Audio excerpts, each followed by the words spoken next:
जालन्यामध्ये कॉपीमुक्त अभियानाचा फज्जा उडालाय। जालन्यात 10वीचा पहिलाच पेपर फुटलाय। आजपासून 10वीच्या पहिल्या पेपरला सुरुवात झाली आणि आज जालन्यामध्ये कॉपीमुक्त अभियानाचा फज्जा उडालाय। जालन्यात 10वीचा पहिलाच पेपर फुटलाय। 10वीचा मराठी विषयाचा पेपर फुटल्याची माहिती आहे। जालन्यातील बदनापूर आणि मंठा तालुक्यात पेपर फुटलाय। बदनापूरमध्ये चक्क 20 ते 30 रुपयात पेपर वाटण्यात आलेत। पेपरचे झेरॉक्स काढून उत्तरपत्रिका पुरवल्या गेल्यात। पेपर फुटल्यानंतर कॉपी पुरवण्यासाठी काही तरुणांची सेंटर बाहेर गर्दी जमली होती। जालन्यामध्ये 10वीचा पहिलाच पेपर फुटलाय। पेपर फुटल्यानंतर कॉपी पुरवण्यासाठी काही तरुणांची सेंटर बाहेर गर्दी जमलेली पाहायला मिळाली। बदनापूरमध्ये चक्क 20 ते 30 रुपयात पेपर झेरॉक्स काढून उत्तरपत्रिका पुरवल्या गेल्या। जालन्यातील बदनापूर आणि मंठा तालुक्यात पेपर फुटलाय।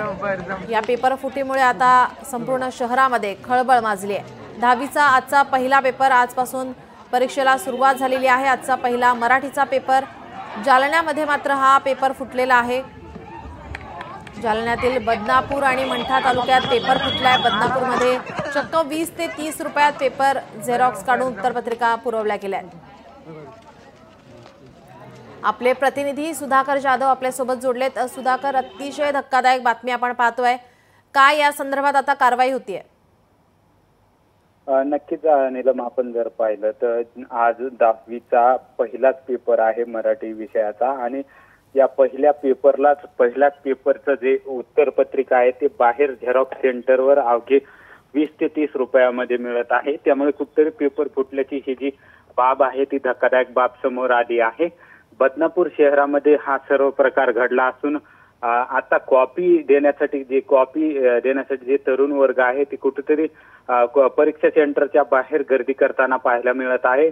आपण जर पाहिलं तर ही घटना बदनापूर शहरात झाली आहे। त्याचबरोबर मंठा तालुक्यातील तळणीमध्ये देखील काही कॉपीचा प्रकार उघडकीस आलेला आहे। त्या ठिकाणी देखील मोठ्या प्रमाणावर जे तरुण आहेत ते कॉपी देताना पाहायला मिळत आहे। परीक्षा सेंटर बाहेर गर्दा करताना पाहायला मिळत आहे।